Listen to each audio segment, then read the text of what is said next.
Hello दोस्तों, तो इस वीडियो में आपका बहुत बहुत स्वागत है। तो आज हम सॉल्व करने वाले हैं सीबीएसई का navy launch annual practice paper 2025-26। किसी एक बच्चे का है जिसने किया होगा एग्ज़ाम में। तो आज हम इसको सॉल्व करते हैं। पहला क्वेश्चन है हमारा, the coefficient of y in the linear equation 5 bracket 2y minus 4 plus 3x minus 4y minus 7 equal to 0। इसमें हमें y का कोफिशिएंट पूछा गया है। तो मैं डायरेक्ट इसके आंसर बताते रहूँ, बाकी हम 2 मार्क्स वाले क्वेश्चन को प्रॉपरली तरीके से सॉल्व करेंगे। ठीक है, तो इसका आंसर है डायरेक्ट हमारा 6। ठीक है, अगर आप लोग बताओगे, अगर आप लोग बोलोगे तो इसको भी हम सॉल्व करवा के आपको प्रोवाइड कर दिया जाएगा। वैल्यू ऑफ रूट 50, तो रूट 50 की वैल्यू हमारा आंसर ये हो जाएगा, 5 5 या 25 और 25 2 जा 50, तो इसलिए ऑप्शन नंबर इसका डी होगा। The perpendicular distance of the point -4 -3 from the x axis. तो देखो, तो अगर हम नॉर्मली अगर ग्राफ बना के करते हैं तो इसको बहुत आसानी से एक्सप्लेन किया जा सकता है, बट इसका ट्रिक है कि हम कह सकते हैं कि अगर एक्स एक्सिस से पूछा गया है तो हमेशा वाई वाले पॉइंट को इंडिकेट करते हैं, और अगर हमारा वाई एक्सिस हो तो हम एक्स वाले को देखते हैं। तो एक्स एक्सिस दिया गया है तो हमें अपने ऑर्डिनेट को देखना है। ठीक है, एब्सिसा को नहीं देखना है। तो आंसर इसका हो जाएगा -3 होना चाहिए, बट डिस्टेंस है तो डिस्टेंस ऑलवेज पॉजिटिव, इसलिए आंसर क्या हो जाएगा 3 यूनिट हो जाएगा। ठीक है, एक ट्रायंगल है जिसमें A B equal to B C हमको दे रखा है। ठीक है, और root B equal to 40 degree है, तो हमें वैल्यू सी की निकालनी है। तो कह सकते हैं एक कोई ट्रायंगल है ए बी सी, जिसमें ए बी बराबर में ए सी, आपको ए बी बराबर में बी सी दे रखा है। तो ये दोनों साइड बराबर है, तो ये वाला एंगल और ये वाला एंगल बराबर होगा। Angle equal to the equal side are equal. ठीक है, इसलिए एंगल जो बी है अगर 40 डिग्री है तो ये दोनों एंगल बराबर है। तो ये 40 है, तो तीनों ट्रायंगल के तीनों एंगल का सम 180 होता है। तो 180 में से अगर 40 जाएगा तो बचेगा कितना, 140। और ये दोनों एंगल सेम है तो उसको 2 से डिवाइड कर देंगे तो आंसर कितना आ जाएगा 70। चलिए अगला क्वेश्चन नंबर जो 5 है, क्या है कि triangle made by the 2 intersecting line. तो हमें 2 ट्रायंगल दे दिए। ठीक है, हम ज़्यादा क्वेश्चन को डिटेल में पढ़ने से कोई प्रॉब्लम नहीं है, ऐसे ही कर लेते हैं। Required to prove that triangle T O I, तो टी ओ आई 2 ट्रायंगल, एक ये ट्रायंगल और एस ओ डी एक ये ट्रायंगल है, और इसमें ये दे रखा है कि ऑलरेडी क्या है, कॉन्ग्रेंट है। तो अगर ये कॉन्ग्रेंट है तो इसमें पूछा गया कि एडिशनल इन्फॉर्मेशन और क्या हो सकती है इसको प्रूव करने के लिए। ये 4 ऑप्शन दिए गए हैं, तो हम देख रहे हैं कि ये ट्रायंगल और ये ट्रायंगल में आप देख रहे हो कि आई ओ इक्वल टू क्या है, ओ डी हो जाएगा, है कि नहीं। I O equal to D O बोल सकते हैं, और ये वाला एंगल वर्टिकली अपवर्ड एंगल हो जाएगा। ठीक है, तो अगर हम ये वाली साइड को इसके बराबर लिख दें तो हमारा काम हो जाएगा, है कि नहीं। ये वाली साइड इसके बराबर हो जाए तो हमारा काम हो जाएगा। तो हम यहाँ पे लगा सकते हैं साइड एंगल साइड, तो इसलिए टी ओ बराबर में ऐसा होना चाहिए, इसलिए इसका ऑप्शन नंबर सी है। बोला the terminated line can be produced indefinitely. तो यूक्लिड का कौन सा पोस्टलेट है, पोस्टलेट नंबर 2 है, जिसमें कहा जाता है कि एक टर्मिनेट लाइन जो है उसको हम इनफाइनाइटली कितना भी, एक ही लाइन है इसको हम कितना भी हम बढ़ा सकते हैं इनफाइनाइट तक। ठीक है, अब चलते हैं नेक्स्ट पेज पे।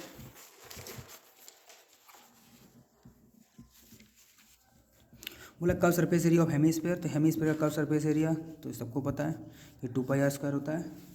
ठीक है, तो इसका आंसर हो जाएगा 2πr²। The degree of the point, और डिग्री आपको पता है जो हाईएस्ट पावर होती है वो डिग्री होती है। तो यहाँ पे हाईएस्ट पावर कितनी है, 4 है, इसलिए आंसर इसका 4 हो जाएगा। ठीक है, आई होप सबको दिख रहा होगा। 2 कोसेंट्रिक सर्कल है और हैव सेम, तो इसमें क्या सेम हो सकता है, टेंजेंट तो नहीं हो सकती। कोसेंट्रिक ऑलरेडी बता रखा है, कोसेंट्रिक है तो कोसेंट्रिक का मतलब सेंटर दोनों का सेम होगा। 2 ट्रायंगल हैं जिनका आंसर क्या हो जाएगा, सेंटर हो जाएगा इसका आंसर।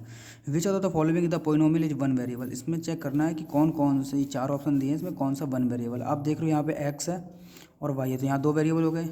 इसमें भी x y ये भी 2 वेरिएबल, यहाँ भी x और y ये भी 2 वेरिएबल, तो यहाँ पे सिर्फ सिंगल वेरिएबल x, इसलिए इसका आंसर हो जाएगा 1 वेरिएबल वाला। ठीक है, आगे हम देखते हैं रिफ्लेक्स एंगल ऑफ 96। तो 96 डिग्री का रिफ्लेक्स एंगल क्या होगा, तो 96 को अगर 360 से माइनस कर लें, क्योंकि किसी भी ट्रायंगल या कोई भी डायग्राम है उसको हमें रिफ्लेक्स एंगल निकालना है, तो उसको 360 से माइनस कर देते हैं, तो 360 से माइनस कर देते हैं, तो इसका आंसर हो जाएगा 264। ठीक है, आगे the value of 9x² + 4y if 3x + 2y = 12 तो xy, तो इसको डिटेल में सॉल्व करना चाहिए, बट इसको अभी मैं नॉर्मली आपको डायरेक्ट आंसर बता दे रहा हूँ, बट जब आप अगर बोलोगे, अगर आप कमेंट कर सकते हो कि अगर मैं डिटेल में आंसर चाहिए तो मैं डिटेल में इसको बता दूंगा। ठीक है, नॉर्मली अब मैं थोड़ा सा हिंट दे देता हूँ आप लोगों को कि हमें क्या करना है, इस टर्म में दोनों साइड स्क्वायरिंग कर दें, तो अगर मैं इसमें स्क्वायरिंग लगा दूंगा तो इसको आसानी से इजीली a + b का होल स्क्वायर से ओपन करके इसको सॉल्व करेंगे तो आंसर 72 आ जाएगा। ठीक है, बोला गया है अगला क्वेश्चन नंबर 13 है, आ प्रूफ इज रिक्वायर्ड फॉर, तो प्रूफ किस लिए, एक्सियोम को प्रूफ करने की जरूरत नहीं होती, पोस्टुलेट को नहीं, स्टेटमेंट को नहीं, थ्योरम्स को, है ना। प्रूफ द थ्योरम, हमने ऐसे करके बहुत सारी स्टेटमेंट पढ़ी होंगी, तो यहाँ पे हमें थ्योरम्स को प्रूव करने की जरूरत पड़ती है। अगला क्वेश्चन रिमाइंडर, द रिमाइंडर, तो रिमाइंडर पूछा गया है। ठीक है, एक हमें ये पोलिनोमियल दिया गया है जिसमें हमें डिवाइड करना है किससे, t+1 से, तो अगर t+1, तो ऐसा मैं मान लेता हूँ कि t+1 क्या है, इसका फैक्टर है, अगर ये फैक्टर है तो t+1 = 0 हो जाएगा, तो t की वैल्यू आ जाएगी -1, और -1 यहाँ मैं पुट करूँगा तो आंसर आ जाएगा हमारा -10। ठीक है, आगे की बात करते हैं हम लोग। बोला एक फिगर है AB and CD are 2 equal chord, एक फिगर है जिसमें AB और CD के 2 इक्वल कॉर्ड्स हैं। ठीक है, और सेंटर दे दिया O, OP and OQ are the perpendicular on chord, आप देख सकते हो कि OP और OQ क्या है, परपेंडिकुलर, अगर ये परपेंडिकुलर तो ये पूरा एंगल 90 और ये पूरा एंगल भी 90 AB और CD पे। आगे POQ हमको ये वाला एंगल बता रखा है 140 है। ठीक है, तो APQ + CQP, APQ हमको ये वाला एंगल और ये वाला एंगल, ये दो एंगल निकालना है। ठीक है, तो अगर ये हमारा 140 है और ये एक ट्रायंगल बन रहा है, तो ये आपका बन रहा है आइसोसेलेस ट्रायंगल, तो ये ट्रायंगल की दो साइड्स हो जाएंगी, जो रेडियस है, रेडियस तो नहीं है बट इक्वल डिस्टेंस होती है सेंटर से, तो ये दोनों इक्वल हो जाएंगे। अगर ये दोनों इक्वल हो जाएंगे तो ये दोनों एंगल भी इक्वल हो जाएंगे, और इजीली फिर हम इसको फाइंड कर सकते हैं, तो इसलिए इसका आंसर कितना आ जाएगा, 140 डिग्री आ जाएगा। ठीक है, आगे the value of x in 2x + 5 13, तो ये तो नॉर्मली आसान से ही सॉल्व हो जाएगा, तो 2x + 5 = 13 है, तो 5 उधर जाके माइनस कर देंगे तो आ जाएगा 8, और 8 को 2 से डिवाइड करेंगे तो आंसर कितना आ जाएगा 4। The graph of linear equation 2 variable represent, तो ग्राफ ऑफ लीनियर इक्वेशन, तो लीनियर है, तो लीनियर पहले बोल, तो लीनियर क्या होता है, स्ट्रेट लाइन होती है, पैराबोला इस प्रकार से होता है, सर्कल ये रहा, कर्व हमारा कोई इस प्रकार से हो जाएगा, बट इसलिए स्ट्रेट लाइन इसका आंसर हो जाएगा। Area of equilateral triangle having the altitude A, तो अगर एल्टीट्यूड ए है, वैसे इक्विलेटरल ट्रायंगल का एरिया होता है √3/4 × साइड का स्क्वायर, बट इसका एल्टीट्यूड कितना ए है, तो इसलिए इसका एरिया जो हम निकालेंगे तो आंसर आ जाएगा √3/3 A²। ठीक है, आगे असर्शन रीजन को देखते हैं हम। असर्शन हमारा क्या है, द इक्वेशन 2x + 3y है 5 = 5 हैज यूनिक सॉल्यूशन, नो, ये रॉन्ग स्टेटमेंट है। हम x की वैल्यू पुट करते जाएंगे तो y की वैल्यू निकलती जाएगी, तो x की अगर हम इनफाइनाइट वैल्यू पुट करेंगे तो y की भी इनफाइनाइट वैल्यू निकलेंगी, बट इन्होंने बोला यूनिक सोल्यूशन, नहीं, इसका आंसर क्या होगा, मैनी सॉल्यूशन। ठीक है, इनफाइनाइट मैनी सॉल्यूशन, तो इसलिए स्टेटमेंट गलत है। आगे क्या बोला है, a linear equation in 2 variable have infinitely many solution, yes, ये स्टेटमेंट करेक्ट है, इसलिए इसका आंसर हो जाएगा कि assertion is false but reason is true. ठीक है, तो assertion A is false but reason is true, इसके लिए इसका आंसर हो जाएगा हमारा D. The square root of every positive integer is not irrational, इन्होंने बोला जो स्क्वायर रूट होता है एवरी पॉजिटिव इंटीजर, तो अगर हर एक पॉजिटिव इंटीजर ले लिया, मैंने मान लो √3 ले लिया, तो ये नॉट इरेशनल, नहीं, तो इरेशनल है, तो ये गलत लिखा हुआ है, इट मीन्स ये स्टेटमेंट भी क्या है, नॉट इरेशनल। ठीक है, तो ये तो सही है क्योंकि ये तो इरेशनल है। ठीक है, the square root of every positive integer is not irrational, इसलिए स्टेटमेंट ये क्या हो जाएगी, करेक्ट हो जाएगी। The square root of 4 is 2, तो 4 का स्क्वायर रूट कितना होता है, 4 होता है, तो यस, तो ये एक रेशनल नंबर है, यस, इसका आंसर क्या हो जाएगा, both assertion and reason are true, reason and the reason are is correct explanation of assertion, इसलिए उसका ऑप्शन नंबर हो जाएगा हमारा ए। ठीक है, हम यहाँ पे देखेंगे नॉट इरेशनल, तो सही कहा है, अगर हम अगर ए बी लेंगे 4 तो नॉट इरेशनल है। ठीक है, तो एवरी पॉजिटिव इंटीजर, हर एक पॉजिटिव इंटीजर का, तो ये बात हमारी सही है।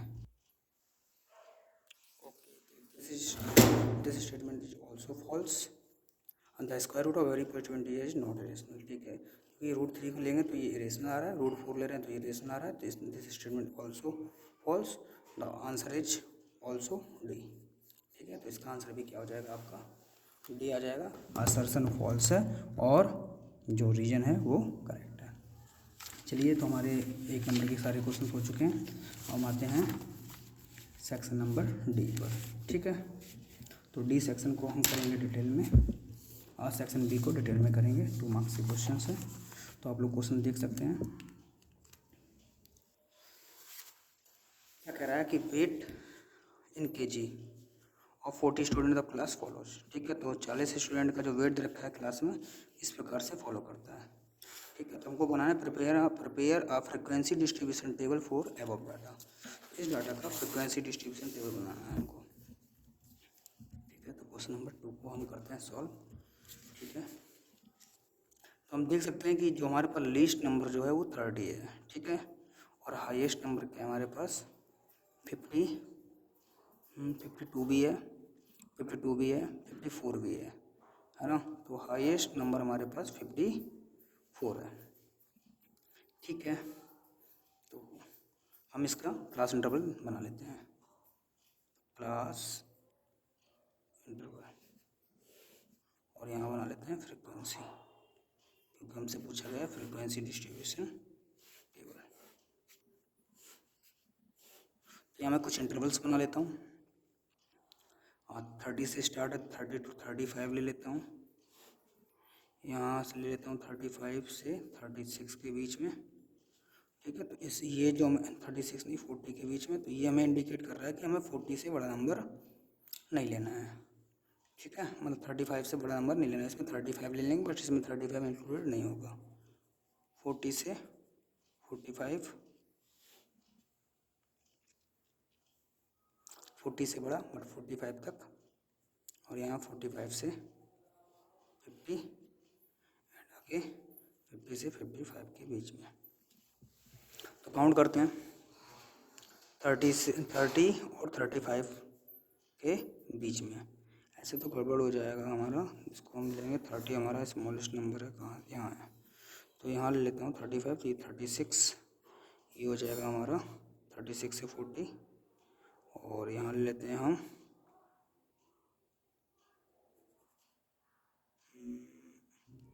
41 से 45 एंड यहाँ 46 से 50 और यहाँ 51 से 55। इस प्रकार से हम कर लेते हैं। ठीक है, हमें एक रेंज बनानी है, क्लास इंटरवल दिखाना है। ठीक है, तो हमारा यहाँ पे गैप क्रिएट हुआ है, तो हम यहाँ देखेंगे 35 से लेके 30 से लेके 35 तक क्या क्या नंबर हमारे आ रहे हैं। तो ये है 30, तो ये इंक्लूडेड होगा। एक 30 हो गया एक, तो मैं वापस से एक बार पेंसिल का यूज कर लेता हूँ। 31 आगे 35 भी ले लेंगे इसमें 2, 33 भी आएगा 3, 32 भी आएगा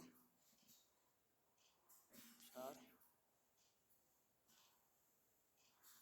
इसको एक बार हम अरेंज कर लेते हैं सबसे पहले, है ना। तो इस डाटा को हम सबसे पहले अरेंज करेंगे। ठीक है, तो ये आएगा 33 असेंडिंग ऑर्डर में, 33, 34, 34, 35, 35, 37, 37, 37, 38, 38,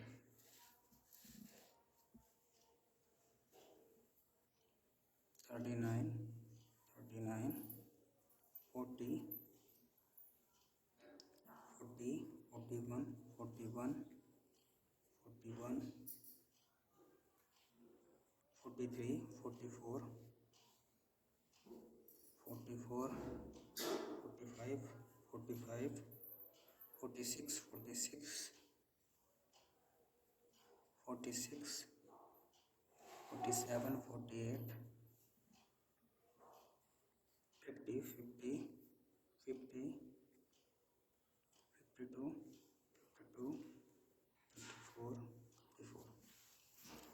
हम देख सकते हैं यहाँ पे कि टोटल 40 स्टूडेंट है। यहाँ काउंट कर लेते हैं 1 2 3 4 5 6 7 8 9 10 11 12 13 14 15 16 17 18 19 20 21 22 23 24 25 26 27 28 29 30 31 32 33 34 35 36 37 38 39 वन नंबर इज मिसिंग।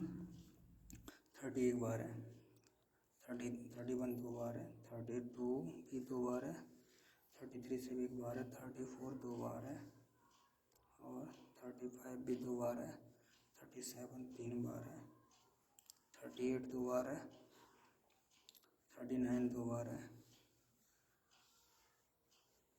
40 भी दो बार है, 41 तीन बार, 43 एक बार, 44 दो बार, 45 हमारा दो बार, 46 तीन बार, 47 एक बार, 48 भी एक बार, 50 हमारा तीन बार, 52 भी हमारा तीन बार है। तो एक नंबर ये हमारा गड़बड़ हो गया। अब ठीक है, अब स्टार्टो को अरेंज करेंगे तो हम देखेंगे 30 लेके 35 के बीच में कितने नंबर हैं। तो 1 2 3 4 5 6 7 8 9 10। ठीक है, तो 30 से लेके 35 तक कितने हैं 10, तो इसकी फ्रीक्वेंसी होगी 10।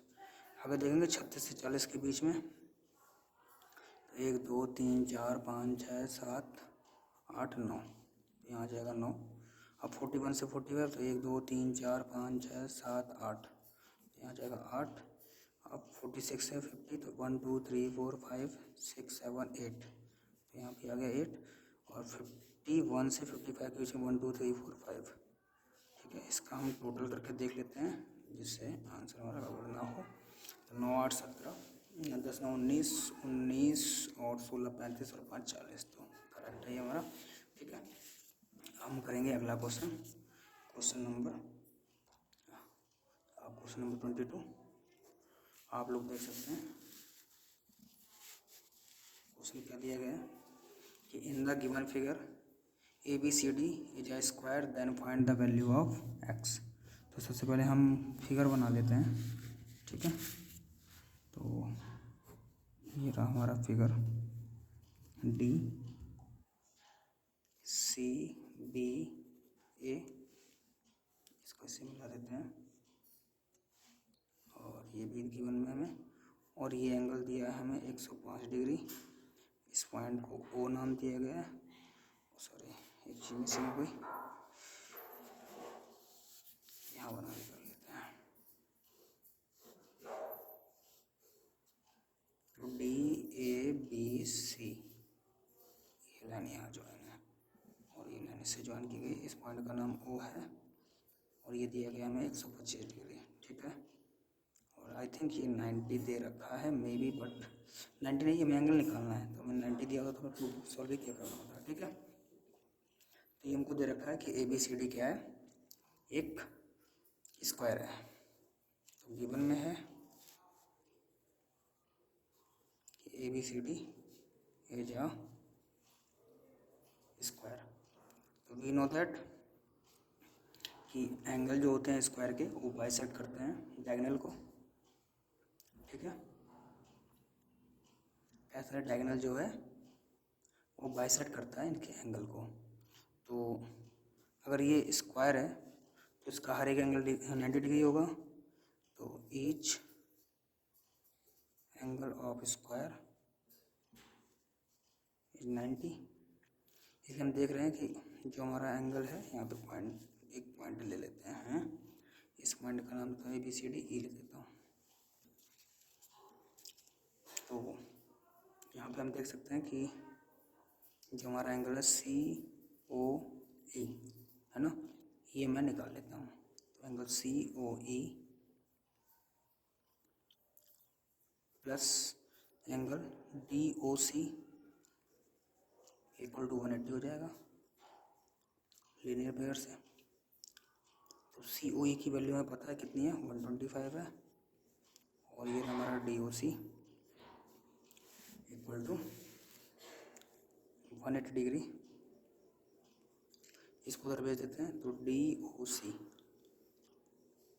एक्चुअली कर दिया गया, यहाँ होगा हमारा COE प्लस डी ओ सी की वैल्यू में दे रखी है 125 equal to 180 degree.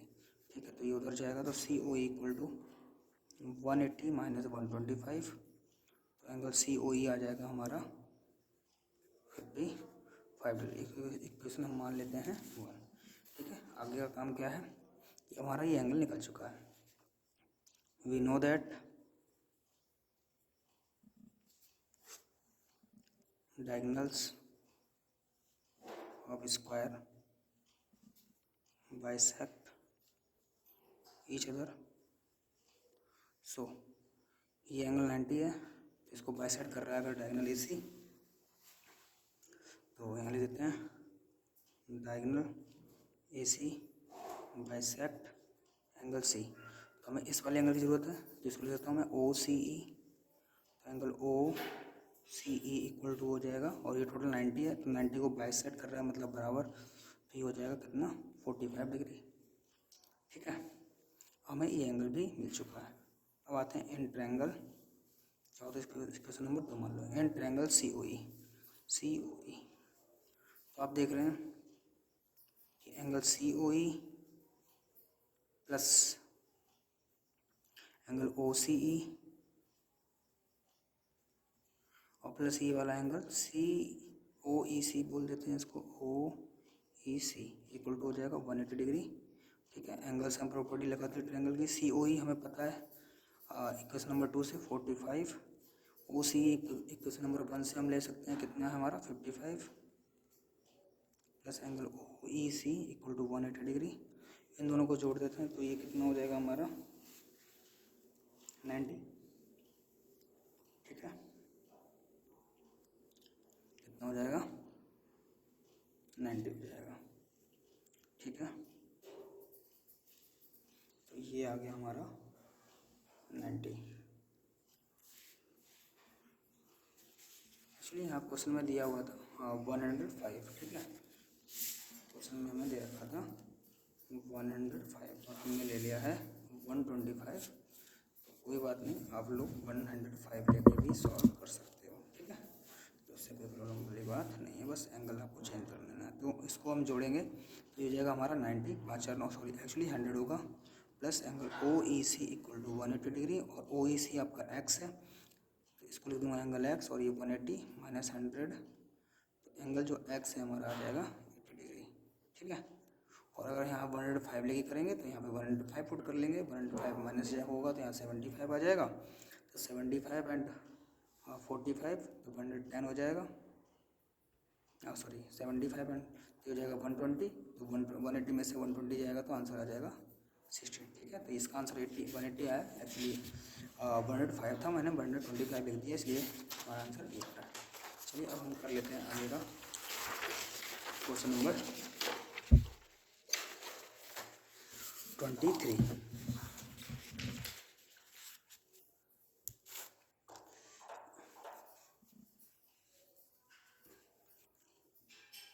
Question number 23 आप लोग देख सकते हैं क्या कर रहा है।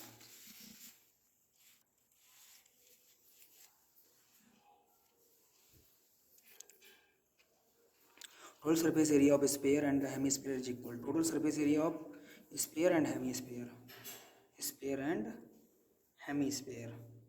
तो स्फीयर के टोटल सरफेस एरिया क्या होता है 4 पाई आर स्क्वायर, है ना, और जो हेमीस्फीयर का होता है वो total surface area 3 pi are square होता है कि नहीं। तो उसी को हम लेके सॉल्व करते हैं, जस्ट अ मिनट।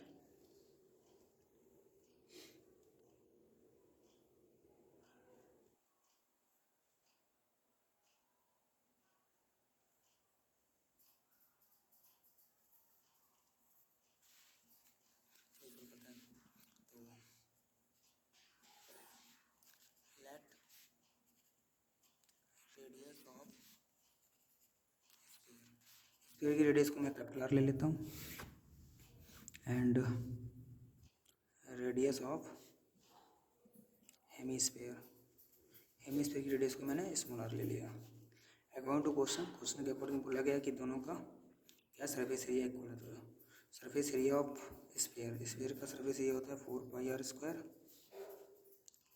और हेमिस्फीयर का जो सरफेस एरिया होगा वो हो जाएगा 3/में और 3πr²। ठीक है, तो सॉल्व कर लेते हैं। आर से आर हमारा क्या हो गया, कैंसिल हो गया। ठीक, तो 4/में ये 3 को इधर ले आते हैं तो 4/3 हो जाएगा। और सॉरी ऐसा करते हैं कि बड़े वाले को पकड़ते हैं, बट उससे कोई फ़र्क नहीं पड़ता।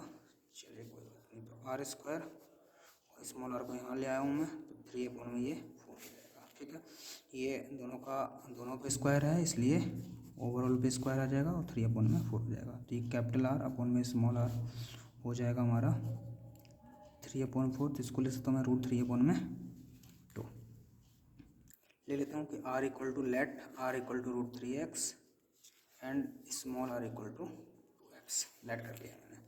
मेरे से क्वेश्चन में पूछा गया कि find the ratio of their volume, तो रेशियो ऑफ देयर वॉल्यूम। ठीक है, तो रेशियो निकालना है, रेशियो ऑफ वॉल्यूम। ठीक है, तो क्या होगा, तो वॉल्यूम ऑफ स्फीयर, तो volume of sphere volume of hemisphere.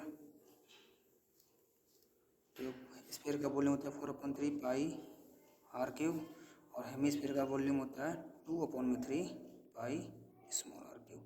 तो आप लोग देख सकते हैं 5 से पाई कैंसिल होगा, 3 से 3 कैंसिल हो जाएगा और 2 × 2 2 2 × 4। तो ये आ रहा है आपका 2r³ और r की वैल्यू आप लोग देख सकते हैं कि √3x³ और स्मॉल r की वैल्यू है 2x³। इसको सॉल्व कर लेते हैं हम लोग। 2√3 को 3 बार लिख लेते हैं और x है तो x³ हो जाएगा और ये हो जाएगा हमारा 2 × 2 और x³ से x कैंसिल, 2 से 2 कैंसिल हो जाएगा और ये हो जाएगा √3 3 होता है। ठीक है, और ये हो जाएगा 3√3 और 2 हो जाएगा 4। आंसर आ जाएगा हमारा 3√3/4। तो ये रहा हमारा वॉल्यूम का रेशियो। ठीक है, अब हम कर लेते हैं इसका और में दिया हुआ था ये क्वेश्चन, तो इसलिए मैंने एक ही क्वेश्चन करके दिखाया। अगर आपको ये क्वेश्चन भी चाहिए तो आप लोग कमेंट कर देना, इस क्वेश्चन को मैं स्पेशली अलग वीडियो में सॉल्व करके दिखा दूँगा। क्वेश्चन नंबर 24 बोला है कि if ABC are the side of triangle. ठीक है, तो ABC गिवन में है कि ABC are sides of triangle. ठीक है, तो कोई ट्रायंगल है और उसकी जो साइड है वो ABC हमको गिवन में है और हमको फाइंड भी करना है ABC है क्या। हमको गिवन में क्या क्या है कि s - a = 5, s - b = 4 and s - c = 2। तो इसको थोड़ा सिंप्लीफाई कर लेता हूँ मैं, a की वैल्यू निकालता हूँ। तो a उधर जाएगा तो 5 इधर आ जाएगा, तो s - 5 = a।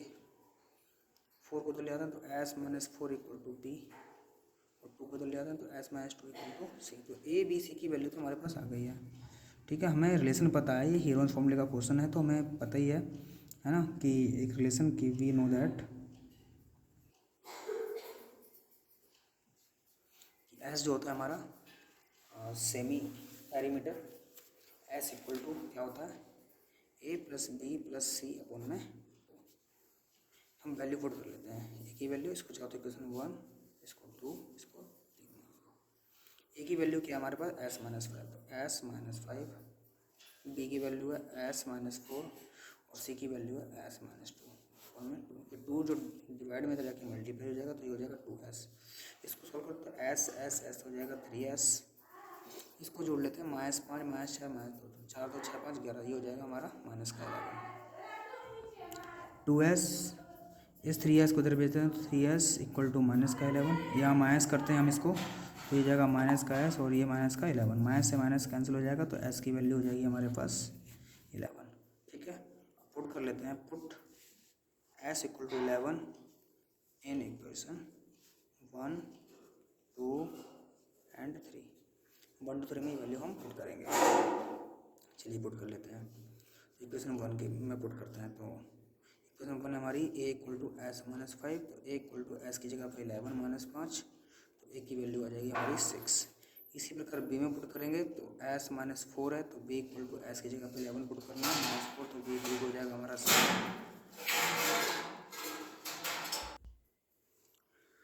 C equal to S minus 2 तो एस के प्लेस से पुट करेंगे 11 माइनस 2 तो एस इसकी वैल्यू आ जाएगी 11 में से 2 जाएगा तो 9। तो ये हमारे पास वैल्यू आ गई। ठीक है, ए बी सी हमको निकालना था, ए बी सी हमारा आ गया। ठीक है, आगे हम करते हैं क्वेश्चन नंबर, बोला स्टेट द यूक्लिड फर्स्ट। तो ये तो आप लोग स्टेटमेंट से देख ही लेना। ठीक है, तो मैं इसका सेकंड पार्ट करा देता हूँ। इन द गिवन फिगर, एक फिगर दे रखा है हमको, ए बी सी। ठीक है, और ये डी। ठीक, और ये हमें एंगल दिया है 4, ये है एंगल हमारा 1, ये एंगल 2 है और ये एंगल 3 है। ठीक है, गिवन में क्या क्या है कि angle A B C equal to angle A C B, A B C equal to angle A C B, ये भी गिवन में ही है। एंड और गिवन में रखा गया एंगल 1 इक्वल टू एंगल 2, और हमको शो करना है कि एंगल 3 बराबर में एंगल 4 हमको ना, तो हमको 3 इक्वल टू 4 प्रूव करना है। ठीक है, तो हम सॉल्यूशन स्टार्ट करते हैं कि हमको गिवन में कि angle A B C equal to angle A C B, A B C equal to angle A C B अगर इक्वल है तो ये हमारा पूरा ही क्या हो जाएगा, एंगल बराबर हो जाएगा। ठीक है, तो आप लोग देख सकते हैं कि ए बी सी एंड ए सी, तो एंगल अगर ये बराबर है, ठीक है, ये पूरा ही एंगल बराबर है, तो इसके बचे हुए पार्ट भी क्या हो जाएंगे, हमारे इक्वल होने चाहिए, है कि नहीं। तो हम ले लेते हैं एंगल बराबर में 1 में ही है, और angle A B C plus angle A C B हमको दिखाना है। ठीक है, तो हम क्या करते हैं,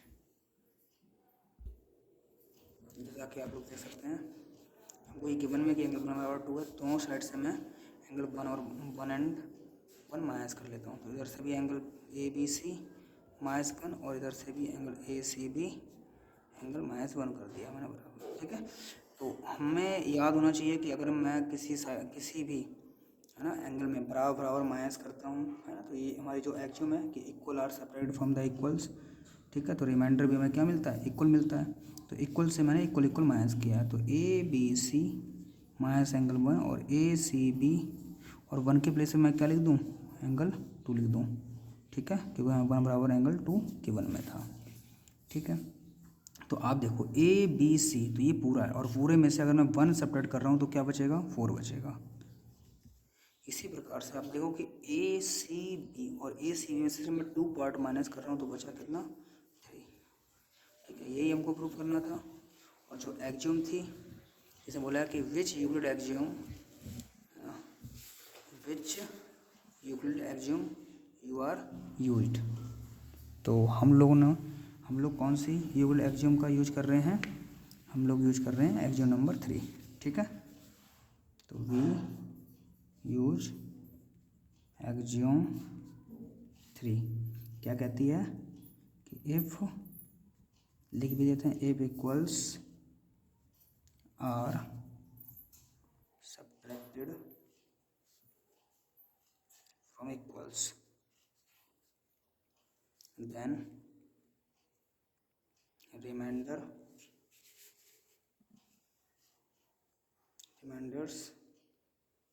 आर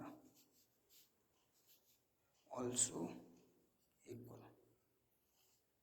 ठीक है, अब नेक्स्ट क्वेश्चन कर देंगे हम लोग, जो काफ़ी अच्छा क्वेश्चन है।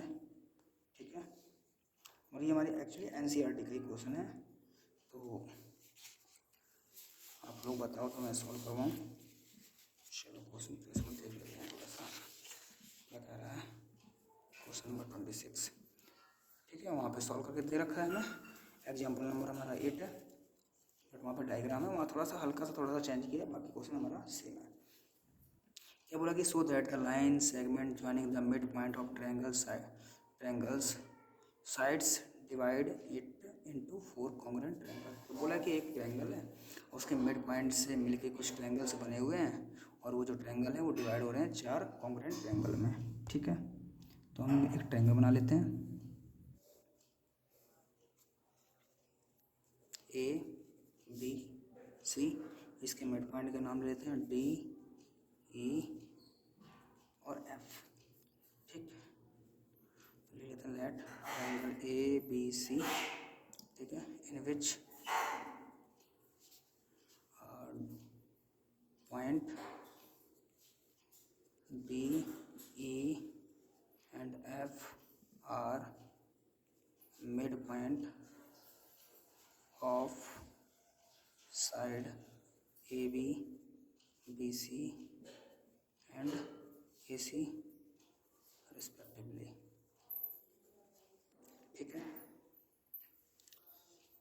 तो ये हमने लेट कर लिया। ठीक है, अब सॉल्यूशन पे आते हैं। हमको प्रूफ क्या करना है, शो करना है कि जो ट्रायंगल है सारे क्या हो, कॉन्ग्रुएंट हो। ठीक है, ना जैसा कि हमको पता है कि ए और डी है ना, इनको थोड़ा सा कंस्ट्रक्शन यहाँ पे कर लेते हैं ताकि हमारा काम बन जाए।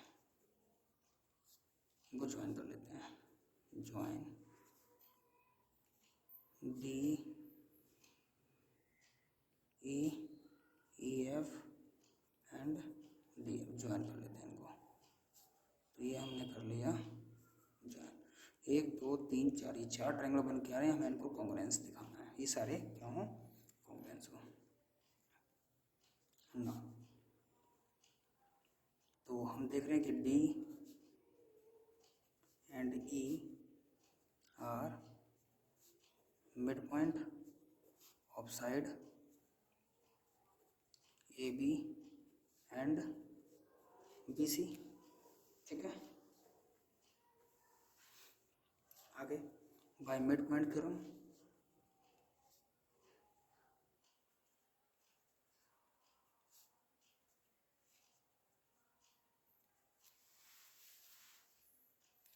नंबर हमारी 8 क्या कहती है, the line segment joining the mid point of 2 side of the triangle parallel to the third side. ठीक है, तो मिड पॉइंट थ्योरम तो नहीं, तो यहाँ पे हम ठीक है अपनी थ्योरम लगाएंगे।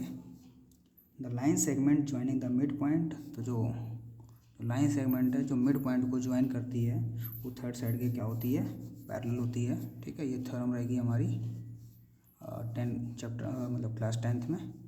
ठीक है, जिसको हम पीपीटी थ्योरम कहेंगे, बट वहाँ पे इसका रेशियो इक्वल हो जाएगा।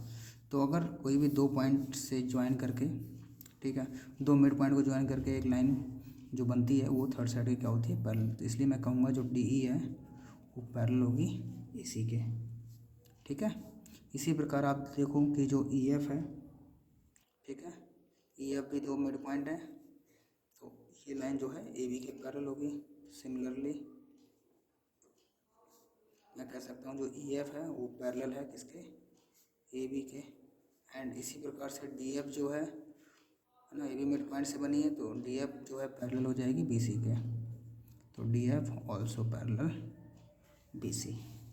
ठीक है, तो हमें पता है कि जब भी किसी भी क्वाड्रिलेटरल में जब भी अपोजिट साइड्स का हो, पैरेलल हो, ठीक है, तो क्या बन जाएगा, एक प्रकार से पैरेललोग्राम बन जाएगा।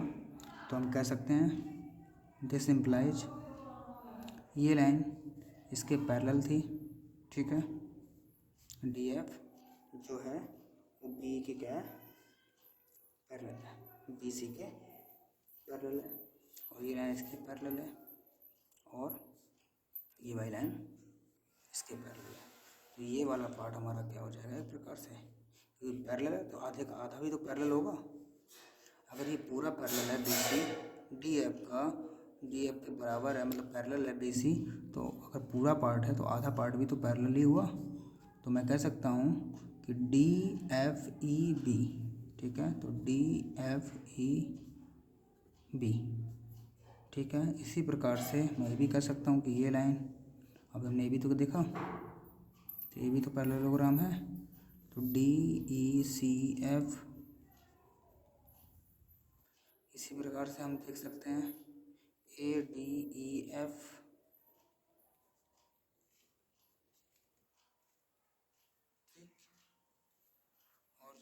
बोलते हैं ADEF हो गया, और ये तो हो गया, ठीक है। तो ये हमारी क्या हो गए आर पैरेललोग्राम, ठीक है। तो डी तो डायगोनल है पैरेललोग्राम, तो ऐसा बोल सकते हैं हियर DF, या फिर हम बोल सकते हैं ये EF is the diagonal of parallelogram DFCE। DFCE है नहीं तो DECF लिया, तो DECF का क्या है डायगोनल है। अगर ये इसका डायगोनल है तो हमने एक थ्योरम पढ़ी थी, किसी भी पैरेललोग्राम में जो उसका डायगोनल होता है उसको दो इक्वल ट्रायंगल में क्या करता है डिवाइड करता है, ठीक है। ये थ्योरम हमारी 8.1 थ्योरम थी, ऐसा कह सकते हैं। तो मैं कह सकता हूँ दिस इम्प्लाइज कि ट्रायंगल CEF कॉन्ग्रुएंस हो जाएगा ट्रायंगल DEF के। इसी प्रकार से इस वाले में भी ये डायगोनल होगा और ये ट्रायंगल क्या हो जाएगा कॉन्ग्रुएंस हो जाएगा। तो सिमिलरली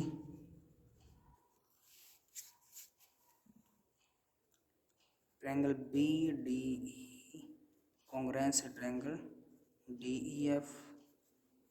इसी प्रकार से मैं इन दोनों को ले लेता हूँ, इसको और इसको, ये पैरेललोग्राम है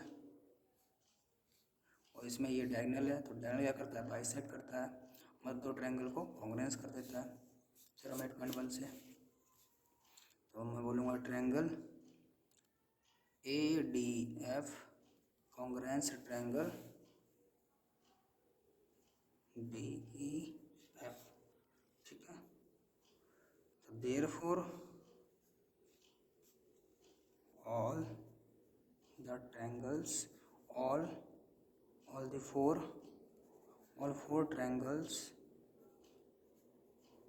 are congruent, ठीक है बच्चे, आप लोग समझ गए होंगे। ये करना था। क्वेश्चन नंबर हम करते हैं 27 क्वेश्चन नंबर आप लोग देख सकते हैं। क्या बोला, the thickness of wooden hemispherical bowl, ठीक है। तो एक हेमीस्फेरिकल बाउल है, मान लो ये है,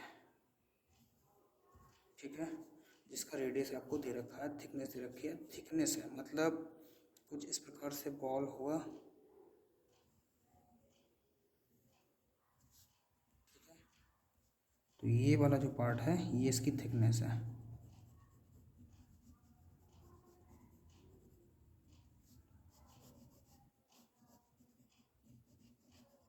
ये इसकी थिकनेस है, मोटाई है, ठीक है। और यही वाला पार्ट जो हमको 1.4 दे रखा है, तो इसको मैं लेता हूँ। थिकनेस जो है गिवन में है,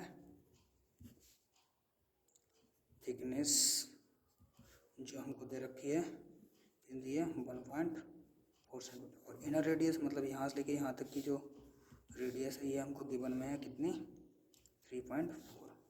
तो जो टोटल रेडियस हो जाएगी एक्चुअल रेडियस, इसको मैं कैपिटल R मान लेता हूँ, तो R प्लस 1.4, ये हो जाएगा 3.5 और 1.4, तो ये हो जाएगा 3 4 5 4 9 4.9 सेंटीमीटर, ठीक है। आगे क्या कहा गया है कि जो हरप्रीत है वो want to paint it completely, इसमें पेंट करना चाहता है। थोड़ा ध्यान से समझना, जैसे आपके पास एक कटोरी है कि नहीं, और कटोरी है, तो कटोरी में पेंट कहाँ कहाँ हो सकता है आप ये सोचो, ठीक है। इसके अंदर भी होगा, ठीक है। तो Harpreet want to paint it, find the total area to be painted, यहाँ ले लेते हैं total area to be painted.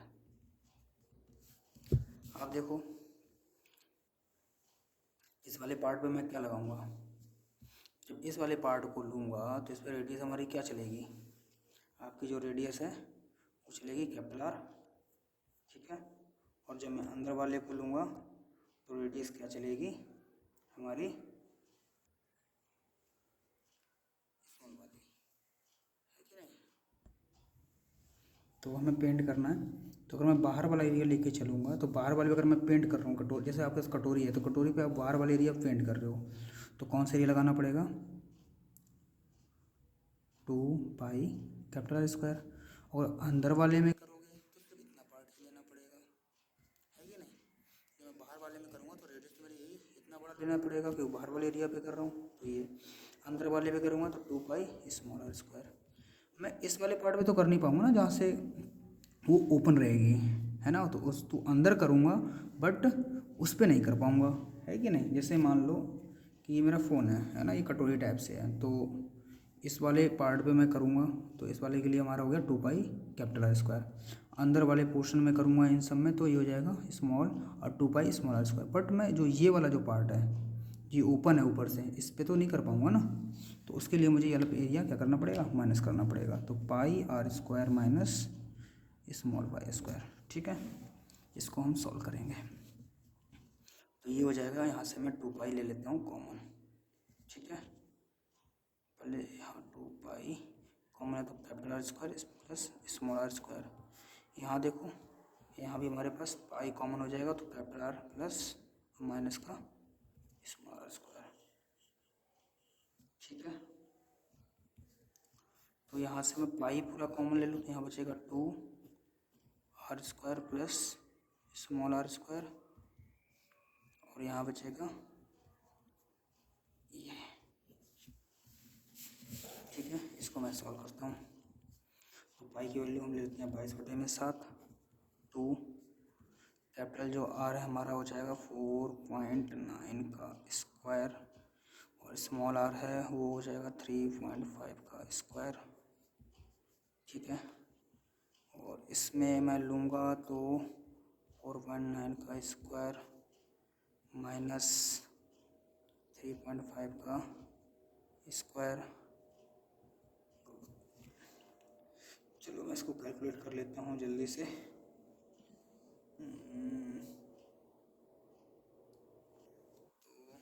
22/7 multiply 2 multiply 4.9 multiply 4.9 तो ये हो जाएगा आपका 2401। तो यहाँ लग जाएगा पॉइंट प्लस 3.5 वही होता है 1225, जैसा कि आपको पता है 35 का स्क्वायर तो ये हो जाएगा 12.25, ठीक है। इसको थोड़ा सा स्मॉल ब्रैकेट बना लेते हैं तो ठीक रहेगा। और यहाँ भी वही हो जाएगा 2401 माइनस 3 पॉइंट और 1225 मतलब पॉइंट लगा देंगे बीच में, ठीक है। तो ये हमने लिख लिया है। इसके बाद आगे हम सॉल्व करते हैं इसको। और 22/7 मल्टीप्लाई 2 मल्टीप्लाई इसको मैं जोड़ लेता हूँ एक बार 1225 प्लस 24.01 तो ये हो जाएगा आपका 3626। इसको घटा लेते हैं एक बार, सॉरी यहाँ लगेगा पॉइंट, तो ये हो जाएगा 2401 माइनस 1225 तो ये हो जाएगा 1176, ठीक है। पॉइंट हो जाएगा 22/7 ये हो जाएगा 26 दूनी 52 और 36 दूनी 72 प्लस 11.76। इसको कर लेते हैं हम ऐड तो 72 पॉइंट, आई होप सबको दिख रहा होगा। 22/7 कर दो ऐड, 6 और 2 8, 7 5 12 की 2 हासिल 1 2 1 3 और 1 4 और 7 और 1 8 और यहाँ लग जाएगा हमारा 0.70 पॉइंट एक बार वेरीफाई करते हैं प्लस 11.76 तो ये आ जाएगा। इसको कर लेते हैं सॉल्व, मल्टीप्लाई 22/7 तो ये कैलकुलेट हो जाएगा हमारा 264.88 सेंटीमीटर स्क्वायर। तो ये आ जाएगा हमारा सरफेस एरिया। और हमें इसी का पूछा गया है वॉल्यूम, है ना, how much liquid can it hold, तो कितना वॉल्यूम आ जाएगा। तो वॉल्यूम के लिए तो मैं डायरेक्ट कैपिटल आर लगाना पड़ेगा क्योंकि स्मॉल आर से तो काम चलेगा कि नहीं चलेगा, आप बताओ, चलेगा कि नहीं चलेगा। स्मॉल आर ही ले लेते हैं क्योंकि इस वाले पार्ट में तो भर नहीं पाएगा ना हमारा, तो सॉलिड पार्ट है, ठीक है। हमें यहाँ पे स्मॉल आर लेके ही चलना पड़ेगा। तो वॉल्यूम ऑफ बाउल लगा देते हैं 4 हेमिस्फीयर है तो 2/3 पाई आर क्यूब, तो 2/3 पाई की वैल्यू हो जाएगी 22/7, ठीक है। और स्मॉल हमारा कितना था 3.5 था, 3.5 का क्यूब, 2/3 22/7, ठीक है, मल्टीप्लाई 3.5 ले लेते हैं, तो ये हो जाएगा 3.5 मल्टीप्लाई 3.5, ये हो जाएगा हमारा 42.875, ठीक है। इसको कैलकुलेट करते हैं, 22 दूनी 44, 7 या 21 मल्टीप्लाई 42.875, ठीक है। तो ये होगा हमारा 1886। मैं कैलकुलेटर से कर ले रहा हूँ बट आप लोग थोड़ा कैलकुलेट कर लेना इसको, ठीक है। डिवाइड ये हमारा अप्रोक्स में आ रहा है 89.84 सेंटीमीटर क्यूब, ठीक है। इसमें बोला गया कि बाउल जो है वो लीटर में होल्ड कर रहा है, तो लीटर में निकालना पड़ेगा इसको, ठीक है। तो सबसे पहले लीटर को बदलना सीख लेते हैं कि 1 मीटर क्यूब इक्वल टू होता है 1000 लीटर, ठीक है। मीटर को सेंटीमीटर बदलते तो 1 सेंटीमीटर का भी क्यूब हो जाएगा इक्वल टू 1000 लीटर, तो ये हो जाएगा 1 सेंटीमीटर क्यूब। और इधर भी करना पड़ेगा मुझे क्यूब, तो 1 2 3 4 5 6 7 8 9 है कि नहीं, सॉरी 1 मीटर में होता है 100 सेंटीमीटर, तो 100 सेंटीमीटर का क्यूब करेंगे तो 1 2 3 4 5 6, ठीक है। तो ये 6 जीरो से 6 जीरो कैंसिल हो जाएंगे, 1 2 3 4 5 6, ये हो जाएगा लीटर का क्यूब। नहीं लगा सकते हैं, लीटर तो ऑलरेडी है क्वान्टिटी हमारी, ठीक है, तो लीटर ही रहेगा। तो हम कह सकते हैं कि 1 litre equal to 1/1000 centimetre cube. तो 1 सेंटीमीटर में 1000 होता है, तो ऐसा कैसे 1000 से मल्टीप्लाई कर लेंगे, तो ये हो जाएगा हमारा 1000 से मल्टीप्लाई कर लेंगे। एक्चुअली हुआ है ये रॉन्ग, तो इसको हम काट देता हूँ, मैं डायरेक्ट बता देता हूँ कि 1 सेंटीमीटर क्यूब इक्वल टू होता है 1/1000 लीटर, ठीक है। ये थोड़ा सा उल्टा कर दिया, 1000 इधर आना चाहिए था, चलो कोई बात नहीं। तो इसको कर देंगे 1000 से डिवाइड, 1000 से डिवाइड करेंगे तो ये हो जाएगा 0.8984 लीटर में आपका आंसर आ जाएगा, ठीक है। चलिए तो हम आगे बढ़ते हैं क्वेश्चन नंबर 28 पे। क्वेश्चन नंबर 28 क्या कहता है कि इफ़ p इक्वल टू 5 - 2√6, तो हमें फाइंड करना है 1 - p में p स्क्वायर का स्क्वायर, ठीक है। तो इसे पुट ही कर लेते हैं direct, 1 - p equal to p का स्क्वायर बोला गया है, तो दोनों पे स्क्वायर है तो मैं होल स्क्वायर में लगाता हूँ, सबसे बढ़िया रहेगा। तो 1 - p इक्वल टू p का होल स्क्वायर, है ना। ये समझ में तो आ ही रहा होगा, एक आइडेंटिटी है ना। आइडेंटिटी क्या है कि आप समझ जाओ, मैं यहाँ लिख देता हूँ आइडेंटिटी क्या होती है। आइडेंटिटी की अगर a की पावर m एंड b की पावर m है तो a/b की पावर भी हम क्या बोल सकते हैं, m बोल सकते हैं। तो इस प्रकार से मैंने इसको भी लिख दिया। अब पुट करते हैं, चलो इधर लिखते हैं कि 1 - p की जगह पे हम पुट कर देते हैं 5 - 2√6, वही लगाना पड़ेगा ब्रैकेट, और ये है 5 - 2√6 का होल स्क्वायर। इसको सॉल्व करते हैं तो 5 - 5 और ये माइनस माइनस हो जाएगा प्लस 2√6 अपन में 5 - 2√6 का स्क्वायर, ठीक है। आगे 5 में से एक जगह 4, तो ये माइनस का आएगा, इसलिए इसको थोड़ा सा उल्टा लिख देते हैं। तो 2√6 माइनस का 4, और इसको मैं क्या करूँगा, इसको तो ऐसे ही लिखना पड़ेगा। तो 5 - 2√6, ठीक है, का स्क्वायर। तो 2√6 - -4, यहाँ कर लेता हूँ मैं रेशनलाइजेशन। तो यहाँ रेशनलाइजेशन करने का तरीका तो पता ही है आपको, 5 + 2√6 और ये भी हो जाएगा 5 + 2√6 का स्क्वायर। सॉल्व कर देते हैं इसको, तो 5 दूनी 10√6 और ये 5 4 जा 20, इसको करते हैं तो ये हो जाएगा 2 दूनी 4 छम 24, 24 हो जाएगा। इसके ऐसा करेंगे और इसको करेंगे तो 4 दूनी 8√6 अपॉन में, आपको पता है एक बार प्लस हो रहा है और एक बार माइनस हो रहा है, तो एक बार माइनस एक बार प्लस है, तो a² - b² लग जाएगा, तो 5 का स्क्वायर हो जाएगा 25 और ये हो जाएगा कितना 24, वो लगा देते स्क्वायर। इसको सॉल्व करो तो 10√6 में से 8√6 जाएगा तो आएगा 2√6 और 20 और 24 माइनस प्लस माइनस होता है, 24 में 20 जाएगा तो माइनस का प्लस का 4 और नीचे बचा 1 जिसका कोई मतलब नहीं है। ठीक है, आगे सॉल्व कर लेते हैं हम। तो यहाँ लगाएंगे a + b का होल स्क्वायर। ठीक है, नॉर्मली इसको जोड़ तो पाएंगे, इसको स्क्वायर होल स्क्वायर लगा देते हैं। 2√6 का whole square a² + b² + 2ab, तो 2a और b।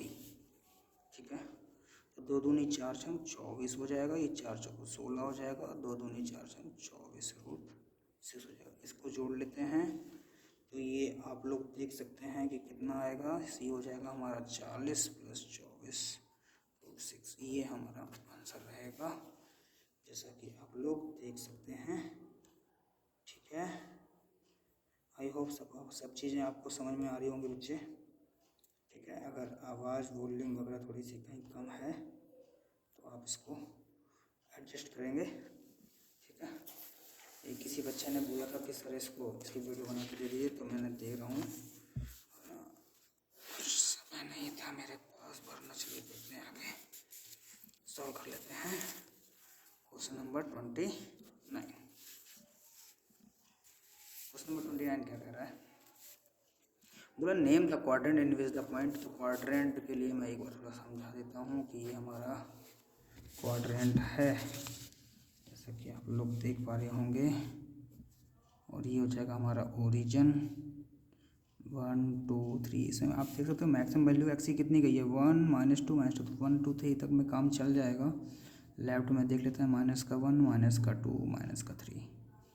ठीक है, और ये हो जाएगा हमारा एक्स एक्सिस, ये हमारा एक्स डैश एक्सिस मतलब माइनस का, ये वाई एक्सिस, इसको वाई डैश एक्सिस ले लेता हूँ मैं।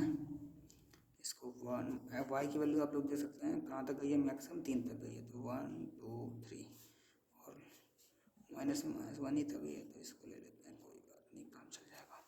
आप देखो पॉइंट 1,2 थी और ये रहा 1 और ये रहा 2, तो ये पॉइंट हमारा यहाँ कहीं आएगा 1,2। पॉइंट बी -2,3, तो -2 हमारा एक्स वे और ये 3, तो ये कहीं यहाँ कहीं आएगा, पॉइंट बी -2,3। ठीक है, और पॉइंट सी आप लोग देख सकते हैं -2,1, तो -2 तो ये रहा और ये रहा 1, तो ये यहीं कहीं आएगा सी -2, -1। हमसे पूछा गया था name the quadrant in which the points A B C lie. इसको क्वाड्रेंट नंबर 1 कहते हैं, इसको 2 कहते हैं, इसको 3 कहते हैं और इसको 4 कहते हैं। 4 में तो कोई है नहीं, तो जो पॉइंट हमारा ए है 1,2 लाई इन फर्स्ट क्वाड्रेंट। इसी प्रकार से पॉइंट हमारा जो बी है, बी क्या है -2,3, वो कहाँ लाई कर रहा है, सेकंड क्वाड्रेंट में। ठीक है, और पॉइंट जो हमारा सी है -2,-1, ठीक है, ये हमारा कहाँ लाई कर रहा है, थर्ड क्वाड्रेंट में। ये तो सारा एकदम सीरियल वाइज ही दिया गया है। और क्या बोला कि विच 2 point lie on the same line, तो सेम लाइन में कौन सा पॉइंट हो सकता है। आप देखो किसी का कोई चीज़ कॉमन दिख रही है, बी और सी में दिख रहा है -2 और -2। ठीक है, -2 it means point B and C line the same line, तो सेम लाइन में आएंगे। तो point B and point C lie in same line. ठीक है, चलिए अब आगे चलते हैं फटाफट। वीडियो 1 घंटे की तो हो ही चुकी है, तो बाद में तो पेपर तो 3 घंटे का होता है, तो पढ़ना भी तो होगा। मेरे पास पेज भी हैं अवेलेबल। हमसे क्वेश्चन नंबर 30 पूछा गया है, find the difference of the polynomial. एक पोलिनोमियल दिया गया है P x x square minus 5x plus 6 and एक और पोलिनोमियल दिया गया है एक्स स्क्वायर प्लस 9, और एट P2 पे हमें इनका डिफरेंस निकालना है। तो मैं P2 इसमें पहले पुट कर लेता हूँ, P = 2। ठीक है, इसको इक्वेशन 1, इसको इक्वेशन 2, तो यहाँ लिख देता हूँ फ्रॉम इक्वेशन 1। ठीक है, सॉल्यूशन चल रहा है हमारा। जैसे ही मैं यहाँ 2 पुट करूँगा तो 2 का स्क्वायर माइनस 5 मल्टीप्लाई 2 प्लस 6, तो 2 का स्क्वायर 4, 5 दूनी 10 प्लस 6। ठीक है, 6 और 4 10, सही है, 2 दूनी 4, 5 दूनी 10। ठीक है, तो ये 10 माइनस 10, तो इसका आ गया ये 0। ठीक है, फ्रॉम इक्वेशन 2 में पुट करते हैं, तो P = 2 पुट कर लेते हैं इस वाली इक्वेशन। तो एक्स स्क्वायर प्लस 9 है। ठीक है, यहाँ एक्स लिख देता हूँ, तो यहाँ 2 पुट कर लेते हैं, तो 2 का स्क्वायर प्लस 9, तो 2 का स्क्वायर 4 प्लस 9, ये हो गया 13। हमसे पूछा गया था डिफरेंस, तो डिफरेंस आप देखो कि 13 माइनस 0 कितना आ जाएगा, 13। ठीक है, चलिए अब हम करेंगे क्वेश्चन नंबर 31 में ABCD इज अ रेक्टेंगल। इसमें हमें 2 चीज़ें निकालनी है, और इसके और वाले में क्या बोला है कि point E and F are the point of diagonal AC of parallelogram ABCD। चलो इसको हम बनाते हैं, वो थोड़ा सा लेंदी है कि 2 पॉइंट उसमें है, इसमें एक ही पॉइंट को एक में ही सॉल्व करना है, और शो करना है कि BFD इज अ पैरेललोग्राम। तो सबसे पहले मैं डायग्राम बना देता हूँ, गिवन में है डायग्राम बना लेते हैं कि हमें दे रखा है ABCD is a parallelogram. ABCD एक हमारा पैरेललोग्राम हो गया। ठीक है, जैसा कि आप लोग देख सकते हो। क्वेश्चन में और क्या बोला गया है कि E and F are point of diagonal of AC। तो AC ये रहा हमारा AC। ठीक है, E और F जो है वो पॉइंट है डायगोनल AC पर। ठीक है, कोई दिक्कत नहीं है, ले लिया हमने। आगे सच दैट AE बराबर में CF, और इसको भी हम मिला लेते हैं। ये हमारा पॉइंट O हो गया। ठीक, बोला कि so that BFD is a parallelogram. तो BF इसको मिला देते हैं, BFD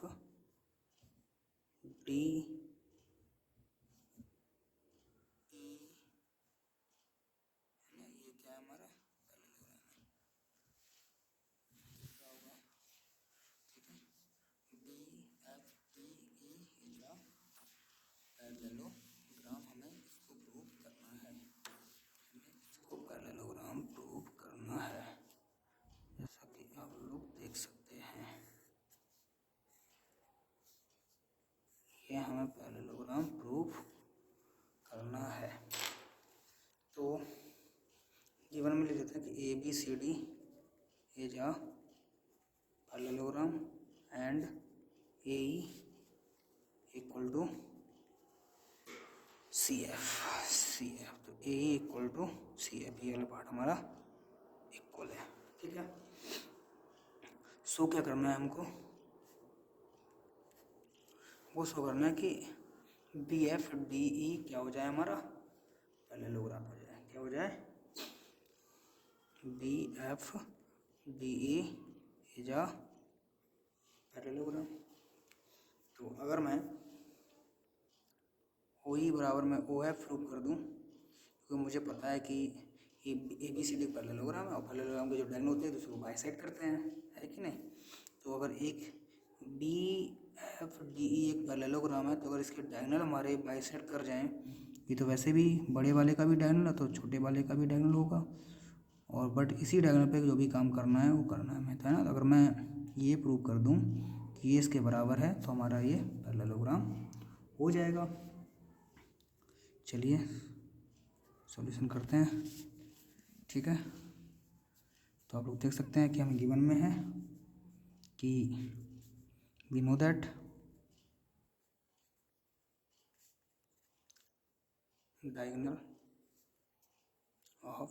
diagonals of parallelogram bisect each other,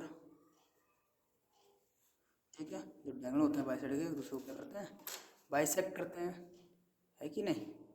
तो अगर बाइसेक्ट करते हैं तो हम क्या करेंगे, इसको सॉल्व करेंगे। तो बाइसेक्ट करते हैं तो मुझे इसका तो काम है नहीं, फिर भी लिख देता हूँ कि O B equal to O D and इसको इक्वेशन 1 मान लेते हैं, and A O equal to C O from equation 2 का यूज करूँगा मैं। ए ओ बराबर में सी ओ दे रखा है, मैं ए ओ बराबर में सी ओ, तो अगर ए ओ में से मैं ए ई माइनस कर दूँ,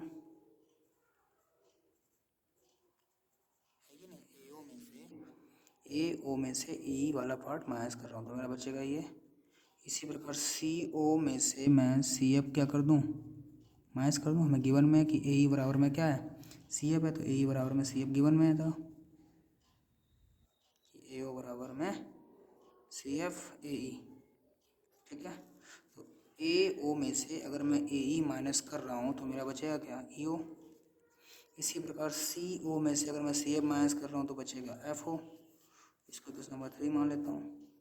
तो from equation 2 and 3 we can say, ठीक है।